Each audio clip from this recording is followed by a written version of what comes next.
Good day, students. Welcome you all for the English class. Hope everyone is staying safe and healthy. Now, let's move on to the class. Does anyone remember what we saw in the previous class? Just think and try to recall. Yeah, we learned a poem, Lines Written in Early Spring by William Wordsworth. Let's have a quick recap of what we saw in the last class.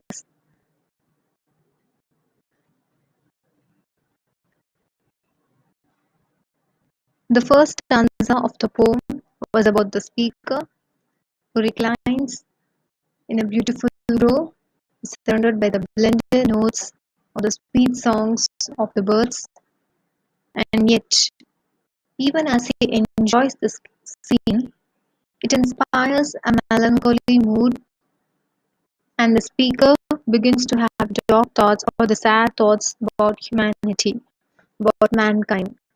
Okay,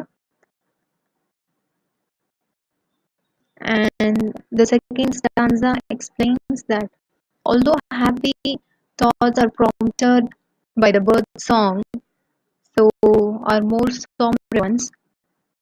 What precisely man has made of man is that how Wordsworth feels man has failed to his fellow man, whether through allowing his fellow humans to starve from poverty and exploitation, or through reverting to savage violence. The poem was written against the backdrop of the Napoleonic War, which followed on the hot heels of the Reign of Terror. Okay, so the savage violence would be to limit the poem and to make it too time specific. Okay, as it stands, the poem becomes timeless through its vagueness. Nature has forged a strong connection between itself and the soul of mankind. But man has repaid the favor in such a way that by creating a mess of his relations with his fellow man. Let's read the poem once again. Lines written in early spring by William Wordsworth. I heard 1,000 blended notes, while in a grove I sat reclined, in that sweet mood when pleasant thoughts bring sad thoughts to the mind. To her fair works did nature link the human soul that through me ran, and much it grieved my heart to think what man has made of man. Through primrose tufts in the green bower, the periwinkle trail its threads, and this my faith that every flower enjoys the air it breathes.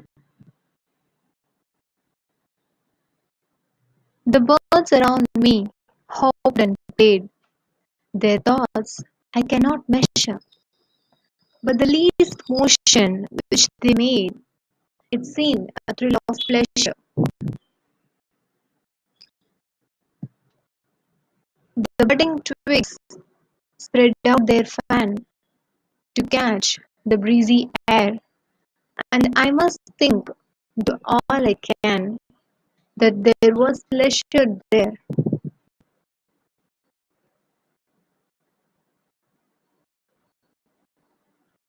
If this belief from heaven be sent, if such be nature's holy plan, have I no reason to lament what man has made of man?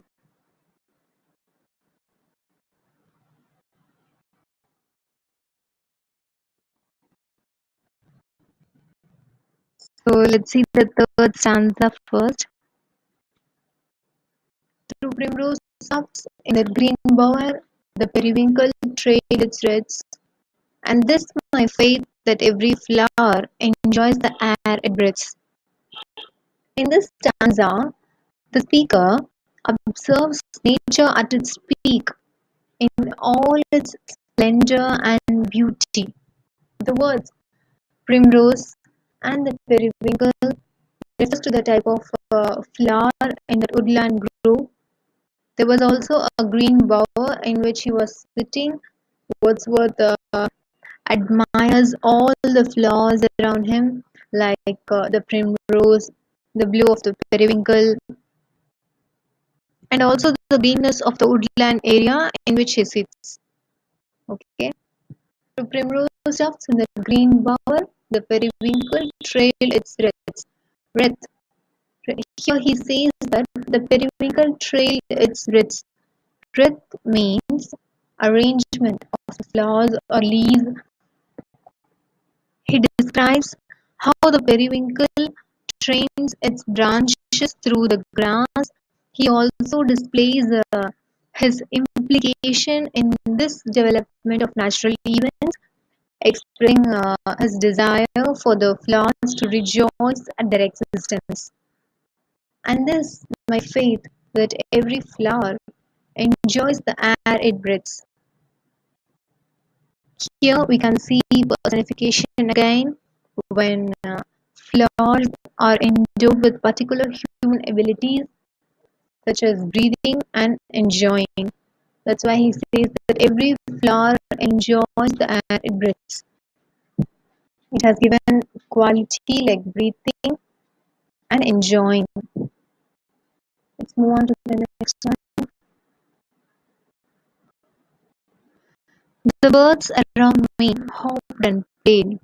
Their thoughts I cannot measure, but the least motion which they made, it seemed a thrill of pleasure.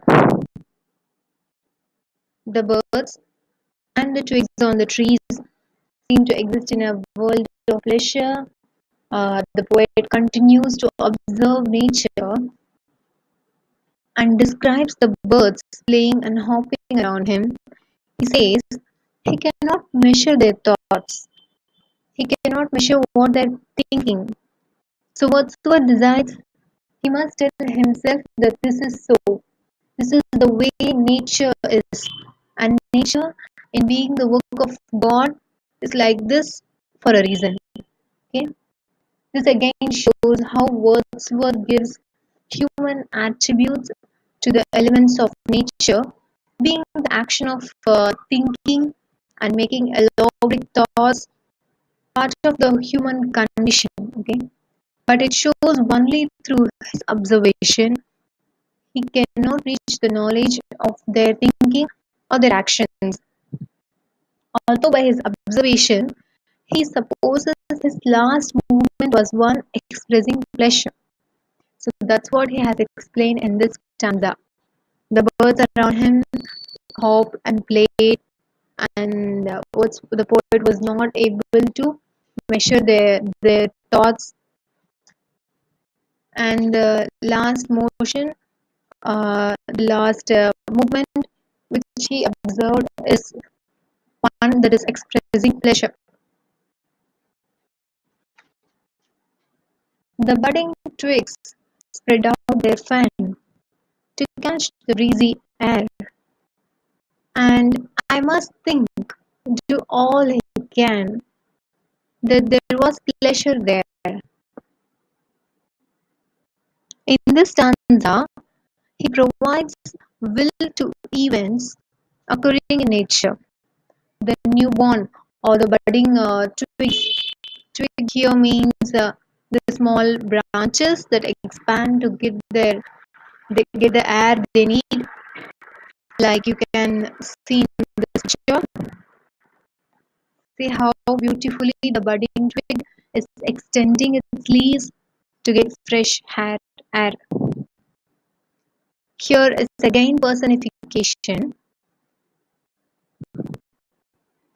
that is a human attribute like experiencing the presence of air is given for the branch of a tree. There is a capacity to feel the chill breeze and enjoy the existence of such breezy air. These are the minute details we can derive from the poet's deep observations of this place and its nature. And the next stanza: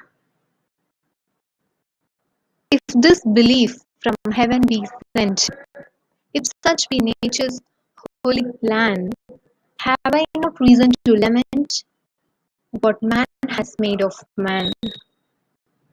Here, the poet or the speaker, he wonders if nature's will and the ability to enjoy the simple life by every natural element which he observes are sent from heaven.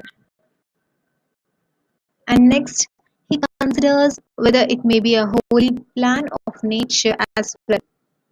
And as seen in the second stanza, he gives godly attributes to nature as the creator of life and death, as the force compelling the world. That is the nature. Nature is able to plan, in fact, to develop a holy plan. Okay, if this holy plan is created deliberately with its harmony and beauty, then mankind have moved away from nature with their wars and their unnatural and unacceptable activities.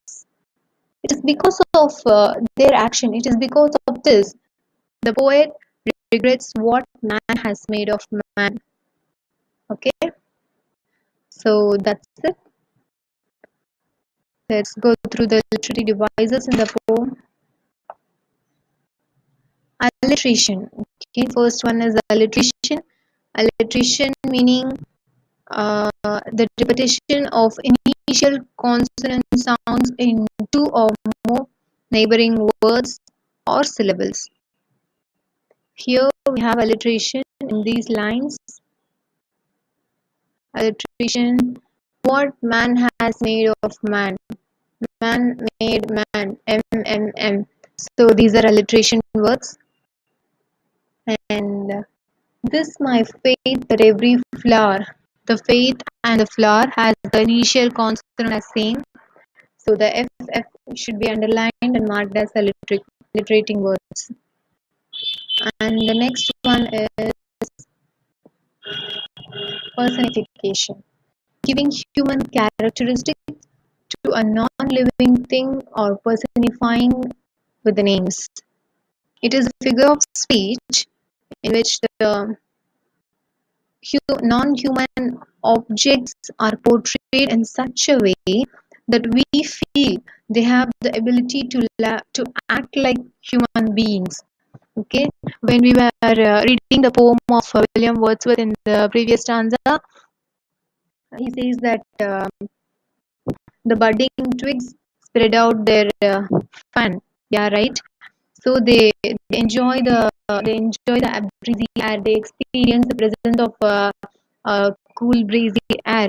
So that's human. That's the ability of human beings. That's an attribute of human beings. But it was portrayed to non-human objects like the twigs or the branches of the tree.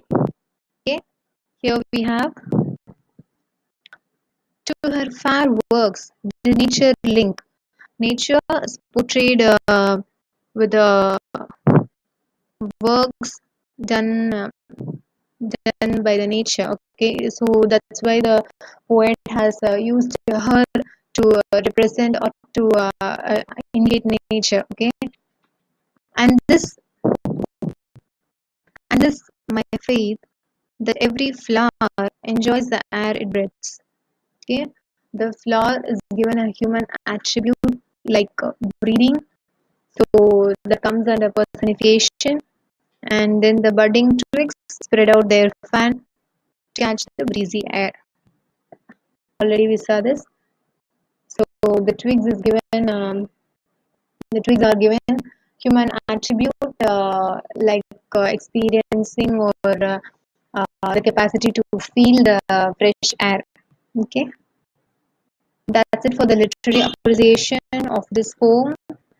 Um, how many literary devices we have seen in this poem? Just recall.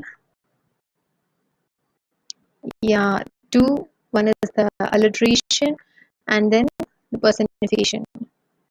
Now, let's have a quick revision of the poem. The entire poem is about the interaction between the nature and mankind. Wordsworth is clearly not happy about the things that man has done to the world. In the first stanza, he's listening to the sounds of nature. There's a beautiful songs sung by the birds while he's relaxing in a group. And in the second stanza, he says that his soul is linked with nature and is feeling sad when his heart thinks about the treatment of a man to his fellow beings. He feels regret and sad for what is happening to mankind. Wordsworth gives life to everything in this poem. He sees periwinkle trailing its threads through the primrose tufts, flowers around him that are alive and enjoying every breath that they take. And he also sees little birds hopping and playing around him. He cannot understand what they are thinking. He does not understand why the birds like to hop and play, and why their simple motions give them such great happiness and pleasure. And at the end of the poem, the speaker looks more closely at the jubilant birds, plants, and other creatures of nature, trying to decide whether or not they are really full of pleasure. He decides that they are really happy with their actions with the nature. Okay. In the last stanza, he asks whether if it is true that nature is full of pleasure, he then has a good reason to be sad about. The reason is what man has made of man. Nature in this poem is doing everything right. It is man who has failed, rejecting nature. Another interesting aspect of this poem is the fact that the perfection of nature saddens the speaker. Because of the perfection of uh, nature and its creation, the speaker is sad about how man has repaid the kindness of nature.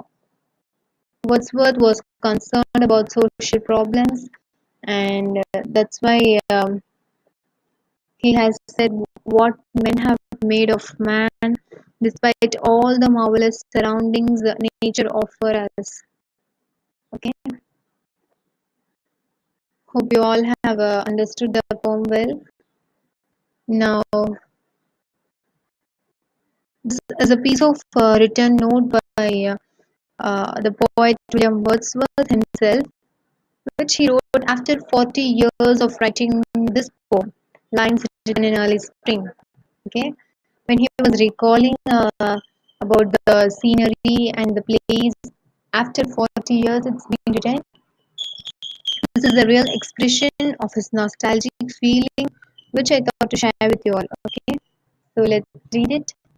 40 years on, Wordsworth was to recall of lines written in early spring, actually composed while I was sitting by the side of the brook that runs down from the combe, in which he stands, in which stands the village of Alford through the grounds of Alfoxden. Alfoxden. It was a chosen resort of mine. The brook fell down a sloping rock so as to make a waterfall considerable for the country, and across the pool below had fallen a tree, an ash, if I rightly remember, from which rose perpendicularly boughs in search of light, intercepted by the deep shade above. How beautifully he has described nature now.